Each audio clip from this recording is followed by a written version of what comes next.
السلام علیکم سامعین، 20 محرم الحرام کی تاریخ شروع ہو چکی ہے۔ 7 اگست ہے۔ خبر کا عنوان ہے انضمام الحق کی کھیل میں دوبارہ واپسی۔ خبر پڑوسی ملک پاکستان کی ہے۔ پاکستان کے کرکٹ میں نامور کھلاڑی انضمام الحق کی واپسی ہو گئی ہے۔ پاکستان کرکٹ بورڈ PCB نے ایشیا کپ 2023 اور ورلڈ کپ 2023 سے پہلے چیف سلیکٹر مقرر کیا ہے۔ انضمام کی آئندہ ایشیا کپ اور ورلڈ کپ کے لیے چنی جانے والی پاکستان کی ٹیم میں اہم بھومکا ہوگی، اہم رول ہوگا۔ PCB نے انضمام کو چیف سلیکٹر بننے کی خبر سوشل میڈیا کے ذریعے دی ہے۔ انضمام الحق پہلے بھی پاکستان ٹیم کے چیف سلیکٹر رہ چکے ہیں۔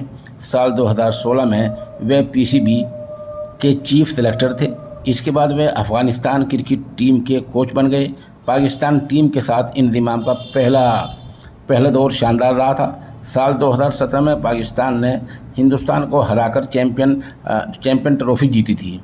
دوسری طرف کوچ مکی آرتھر اور گرینٹ بیڈمین کے عہدے کو لے کر